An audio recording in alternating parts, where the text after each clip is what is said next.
Salut, c'est Gab, j'espère que vous allez bien. Aujourd'hui, on se retrouve pour une vidéo un peu particulière.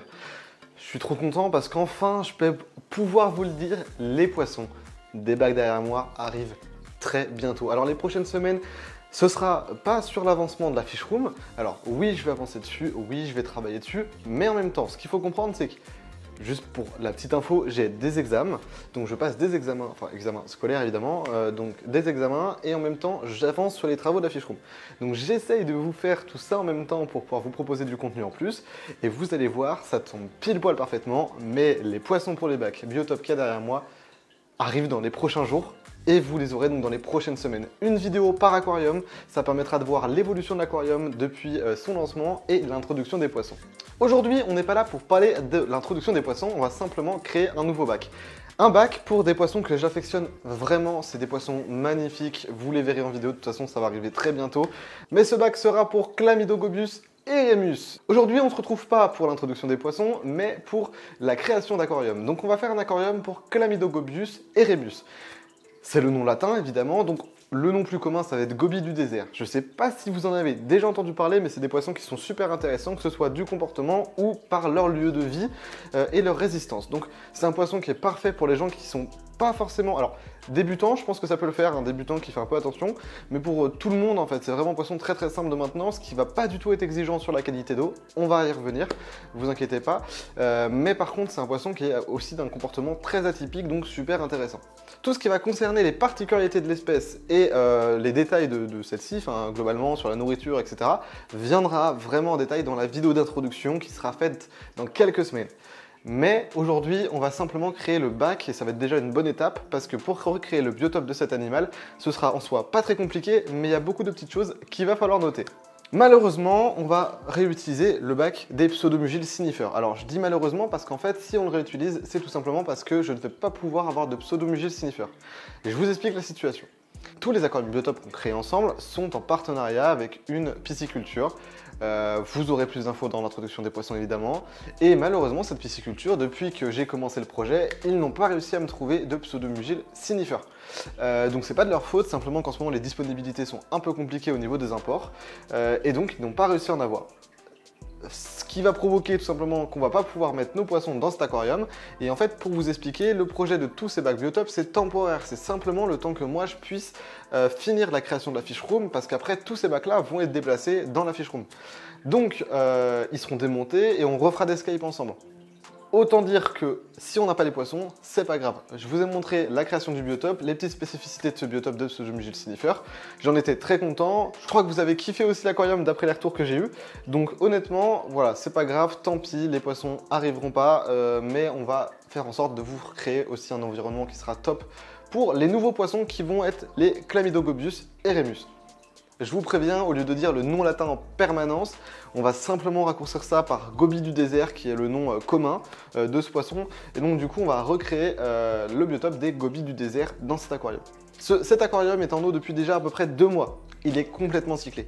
Donc je ne veux pas casser ce cyclage. Ce qu'on va faire, c'est qu'on va le filtre, le garder, je vais le changer avec un filtre plus petit pour respecter le biotope et les besoins des poissons. Mais on va vider en grande partie l'aquarium, donc on va faire à peu près 50%. Et ensuite, on va commencer à attaquer le démoulage de l'aquarium. Parce qu'en soi, on va rester sur à peu près la même base, c'est-à-dire qu'on a beaucoup de roches, mais par contre, on n'aura pas de plantes et on aura beaucoup de racines. Alors, beaucoup de racines, tout est relatif, les racines ce ne sera pas obligatoire, mais pour avoir un bon rendu esthétique, avoir des racines comme on va rajouter, ce sera vraiment sympa. Alors évidemment, vu que c'est des gobies, un Skype comme celui-ci aura pu convenir, sauf que moi j'aime bien aller dans le détail, aller dans le biotope. Dans ce biotope là, on va pas du tout retrouver le même environnement qu'on a ici. Il y aura des choses qui seront être similaires évidemment, comme par exemple le type de substrat, le type de roche qu'on va y retrouver, mais ce sera pas la même chose, surtout au niveau du type de courant, la température, etc. Baisser le niveau d'eau. Après avoir fait ça, on enlèvera les plantes et on va commencer à défaire l'aquarium tout en gardant le sable et les roches, on va les réutiliser en les positionnant différemment.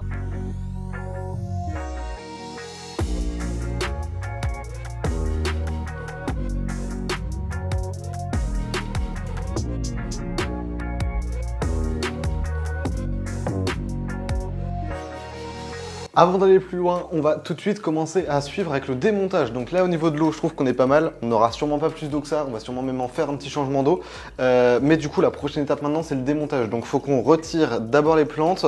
Bon, je vais les mettre dans un petit truc, le temps de voir ce que je vais en faire. Et puis après, on va retirer les roches. Ça va sûrement rendre un peu l'eau trouble. Mais bon, c'est le jeu et pour refaire ce biotope, faut faire comme ça. Et puis on va éviter aussi de faire trop de pollution pour que le cycle soit sûr d'être bien fait et qu'on ne casse pas le cycle de l'azote qu'on a créé en attendant 2 mois avec cet aquarium là. Donc c'est dommage parce que les plantes en fait elles se sont super bien développées dans l'aquarium. Donc du coup le fait de les enlever, j'avoue que ça m'embête un peu. Mais bon, tant pis, c'est pas grave, on fera avec. C'est surtout l'éclairage qui les a aidés. Au niveau du système racinaire, il n'est pas forcément très développé, mais c'est surtout l'éclairage qui les a aidés à devenir aussi belles qu'elles sont aujourd'hui et aussi fournies. Donc c'est des in vitro. Et les in vitro, franchement, si vous devez acheter des plantes, privilégiez vraiment l'in vitro. Hein. L'in vitro, ça marche très bien. Et je vous encourage fortement à en prendre.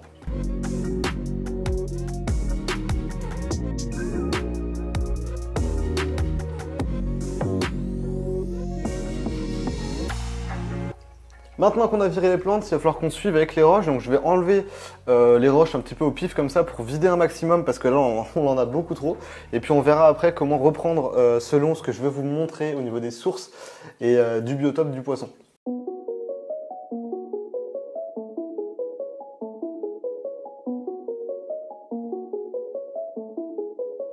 Pour trouver des infos sur ce genre de biotope assez spécifique, c'est compliqué. Donc moi, je vous encourage à aller vous tourner vers le BADC, Biotope Aquarium Design Contest, qui va être en fait tout simplement, franchement, honnêtement, alors le but c'est un concours d'aquarium biotope pour l'esthétique. Seulement, dans ce concours, il y a des juges qui vont passer pour aller vérifier la véracité des propos apportés dans l'aquarium. Et ça va vous permettre de pouvoir avoir des informations clés et très précise pour la création de votre biotope. Je m'explique, ici, pour les Chlamydogobius eremus, on a beaucoup d'infos sur la localité. Le problème, c'est que sur le lac hier, je sais pas trop comment ça se prononce, ça s'écrit comme ça. Dans ce lac-là, en fait, on a très peu d'infos et très peu de vidéos nous montrant les conditions. Donc en fait, ces poissons-là, les Chlamydogobius eremus, vivent dans les affluents de ce lac. Sauf que le problème, c'est qu'en fait, on a très peu de sources vidéo et donc on ne peut pas trop trouver et savoir comment ça se comporte. On a des sources écrites qui vont nous aider un petit peu et c'est par ça aussi d'abord qu'on va créer ces premières recherches. Mais pour aller plus loin, une personne a participé au BADC en 2014 et on a donc le classement. Il est arrivé 3e dans ce classement du concours à cette époque-là et il a été jugé par des ichthyologistes qui ont été sur le terrain et qui connaissent la zone. Et par exemple, on a Eiko Bleer qui a apporté une description un peu plus précise que celle apportée avec l'aquarium créé, ce qui nous permet de pouvoir nous projeter un peu plus vers les réelles conditions qu'on a sur place. Donc ça va pouvoir nous aider à recréer l'environnement biotope de cet animal. Donc je remercie énormément le BADC d'exister et honnêtement c'est grâce à ça qu'on peut avoir beaucoup d'infos. Donc voilà, un petit tips comme ça que je vous donne. Et donc aujourd'hui pour faire ce bac, donc vous voyez que l'eau est très trouble, on voit rien du tout, mais c'est parce qu'on vient de remuer le sable. On va pouvoir recréer donc quelque chose qui va être biotope, clairement biotope, grâce à toutes ces sources qu'on retrouve sur le BADC ou sur d'autres sources dans ce genre de concours d'aquarium. Alors comme je vous l'ai dit, les Chlamydogobius eremus vivent dans le lac hier. Enfin, en gros, ils vivent pas dans le lac, mais ils vivent dans les affluents qui vont arriver dans le lac hier. Ce lac, il est asséché une partie de l'année et même très souvent. Il y a très peu de pluie et les conditions sont très arides, c'est clairement un désert. Donc on est sur des gobies du désert, hein, ça se comprenait. C'est des poissons qui vivent dans le fond de l'eau, collés aux roches, enfin en tout cas en se baladant un peu, en nageant un peu, mais c'est souvent fixé au sol. Des poissons qui sont assez vifs, assez ténueux et surtout très résistants. Donc pour tout ce qui va être détail de résistance, on en reparlera dans la vidéo du poisson, dans la vidéo de l'introduction des poissons, ce sera super intéressant de les aborder à ce niveau-là, enfin à ce moment-là, parce qu'il y a beaucoup de choses à dire effectivement. Mais en tout cas au niveau du biotope, on est donc dans des zones assez arides, déjà clairement désert. On oublie les plantes parce qu'il y a un peu de salinité dans l'aquarium. On a un peu de sel, enfin tout dépend de l'endroit, de la zone, du moment de l'année, etc. Mais donc on passe d'une eau plutôt classique, un peu dure, à une eau très dure à des moments différents. Donc aujourd'hui, on va recréer une zone désertique, plutôt aride, donc sans plantes, avec des roches classiques. On va partir sur du granit. C'est vraiment, le granit ça passe partout, c'est à peu près ce qu'on retrouve quasiment partout dans tous les biotopes. Donc c'est un peu une valeur sûre. Et on va utiliser un bois qui va un peu nous faire penser au désert.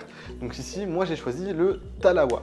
Alors on aurait aussi pu utiliser plein d'autres types de bois. Moi je sais que ma préférence se serait portée... Attendez, je vous sors la racine, ça aurait été pas mal de le faire avant, mais voilà.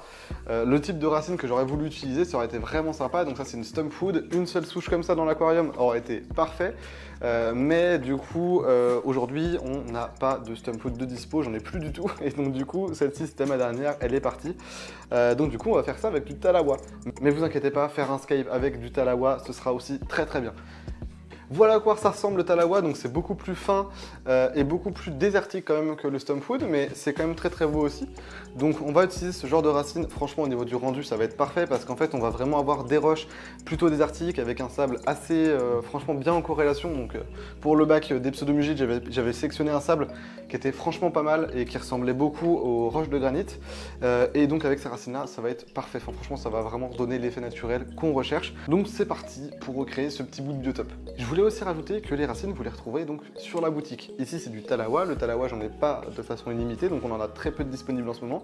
Mais d'ici peu il y aura beaucoup de bois qui vont arriver sur la boutique, donc si vous regardez la vidéo 1 ou 2 semaines après qu'elle soit postée, il y a plein de racines de dispo et allez voir, vous trouverez sûrement bonheur.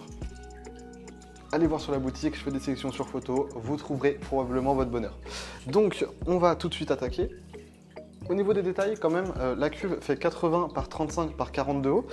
Nous, on va ménager peut-être jusqu'ici. Mais les poissons n'auront que le premier espace de nage jusqu'ici. En gros, l'eau, on va l'arrêter à peu près à ce niveau-là, je pense. Ce qui va se passer, c'est que du coup, les poissons vont vraiment être en dessous. Et en fait, il faut absolument des galets pour les Chlamydogobius eremus, ou gobies du désert, parce que c'est comme ça qu'ils vont pouvoir se reproduire. C'est grâce aux galets de granit, aux roches, qui vont vraiment créer leur territoire et que les mâles vont pouvoir se reproduire. Alors, on va donc penser à tout ça et penser au bien-être du poisson.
Et donc voilà le résultat du bac.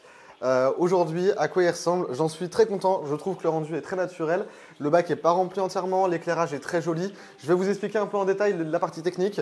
Mais donc au niveau des plantes, on a une épiparium et une autre plante dont je ne connais absolument pas le nom, mais elle est très jolie. Au niveau de la construction, donc, on a simplement un petit lit de galets très fin, enfin très petit, sur un sable. Le sable est de la même couleur que les galets, quasiment que les graviers. Donc c'était le même sable qu'on avait avant, que j'avais fait pour les pseudomugiles. Mais vu que c'est quasiment la même chose, en plus c'est un rendu très désertique, donc je trouve que c'est plutôt naturel. Les racines, on a pris du talawa, pareil, c'est un côté un petit peu désertique, donc j'aime bien. Donc pas mal de racines de talawa, et on a imaginé que les branches aujourd'hui sont bloquées entre les roches, donc du coup il y a beaucoup de roches en dessous. Les Chlamydogobius vont se reproduire grâce à ces roches-là, donc il y avait besoin d'en mettre une bonne quantité. Et donc comme ça, dans cette disposition-là, on se retrouve avec beaucoup de roches, un peu de bois pour donner du volume, et donc dans ces roches-là, ils vont pouvoir se reproduire. Donc le rendu est franchement top au niveau de l'eau, je trouve. Et après, au niveau des plantes, donc on a un épiparium et une autre plante dont je ne connais pas le nom, qui sont simplement posées dans l'eau. Elles vont très bien se développer, il n'y a pas de risque là-dessus. J'ai également installé un petit fond blanc pour que le résultat soit plus sympa au niveau de l'esthétique et du visuel. L'eau n'est pas forcément encore très claire. Alors, au niveau des paramètres, il nous faut une eau assez dure. Les Chlamydogobius sont des poissons très peu sensibles. On en parlera plus en détail quand les poissons vont arriver. Mais donc, vu que les poissons vont venir dans ce bac-là, il leur fallait quand même des conditions bien spécifiques. On est à l'eau du robinet, parce que ces poissons-là vont très bien supporter l'eau du robinet, malgré le fait qu'on ait beaucoup de calcaire dans notre eau. Donc on est déjà à un pH entre 7 et 8, avec une conductivité assez élevée, à peu près 800 microsiemens, et aussi au niveau de la filtration. Donc les Chlamydogobius vivent dans des zones où il y a très peu d'eau en fait, et donc du coup c'est un peu comme... c'est des poissons qui n'ont pas besoin spécifiquement de beaucoup de filtration. Là, du coup, aujourd'hui, j'ai opté pour une toute petite pompe interne qui est juste ici. Vous deviez la deviner dans le coin. J'ai essayé de bien la dissimuler pour pas qu'on la distingue. Et en gros, il y a une ouverture que j'ai laissée derrière ces roches-là où le courant peut faire quelque chose de circulaire. Donc en fait, le courant vient de derrière, vient de par là, il va ici, il revient et hop, il revient par là. Donc du coup, ce qui se passe, c'est qu'on n'a pas beaucoup de brassage parce que ces poissons ne voudront pas de brassage, c'est quasiment de l'eau stagnante. Mais pour avoir quand même une bonne qualité d'eau, je préfère mettre une petite pompe. Donc elle sert vraiment plus de brassage qu'autre chose. Au niveau des bactéries, il y aura très peu de population comme vous verrez quand on va mettre les poissons, donc il n'y a pas de risque là-dessus. Et puis au niveau du rendu du bac, je trouve qu'on est sur quelque chose qui est quand même plutôt pas mal. Donc aujourd'hui on a une toute petite pompe, la pompe ne changera pas, franchement ça marche très bien, une petite pompe interne comme ça, elle est très bien dissimulée et donc moi personnellement j'aime bien. Le rendu est très naturel, ça fait franchement biotope, je suis très content du résultat avec la touche de couleur qu'on a grâce aux plantes en extérieur. Et donc aussi un élément très important dans la création d'aquarium biotope, donc évidemment, aujourd'hui, vous voyez, l'eau est encore un peu trouble. Il va falloir quelques jours le temps qu'elle s'éclaircisse parfaitement. Mais en tout cas, pour l'instant, la chose la plus importante quand on fait un bac biotope, à mon sens, c'est l'éclairage. Parce que c'est l'éclairage qui va vraiment donner exactement ce que vous recherchez. Quand on fait un bac avec un peu de plantes, dans une zone un petit peu avec une eau très dure, très profonde, on va plutôt chercher des teintes bleutées, un petit peu comme dans le marin. Quand on va faire un aquarium biotope avec du tanin, on va chercher plutôt des teintes type soleil, un petit peu rouge-jaune, pour vraiment faire une couleur proche du soleil. La capacité de ces éclairages, c'est qu'en fait, elles ont quelques LED rouges et des LED extra blancs, enfin totalement blanches. Et en plus de ça, la qualité le rendu des LED est extrêmement naturel. Et en fait, on est vraiment sur un éclairage, voilà, comme je viens de le dire, naturel. C'est une très belle lampe LED. Merci à mon ami qui me l'a offert. C'est vraiment très sympa et tu te reconnaîtras si tu vois la vidéo. Donc du coup, la lampe LED est équipée, elle est mise en place, elle est réglée. Donc on peut la programmer différemment. Il y a un contrôleur qui peut être acheté avec. Donc là, j'ai le contrôleur. Et grâce à ce contrôleur-là, on va pouvoir faire lever, coucher de soleil, gérer l'intensité de l'éclairage, mettre par exemple des orages, mettre le passage de nuages. Donc c'est super sympa et tout se fait par une application. Donc moi j'en suis très content et je trouve que le rendu est vraiment très naturel. Pour finir la vidéo, j'aimerais bien avoir votre avis en commentaire, que vous me disiez ce que vous en pensez. Vous voyez au niveau de la conception c'est très simple. Racines de talawa venant de la boutique, roche de granit venant de la boutique aussi. Un rendu très simple, très homogène avec une petite pompe et ça passe très bien pour faire un biotope comme celui-ci. Je vous remercie d'avoir regardé cette vidéo. Nous on se retrouve vendredi prochain pour une autre vidéo. Salut, c'était Gab et à très bientôt pour la mise en eau et surtout les poissons en fait.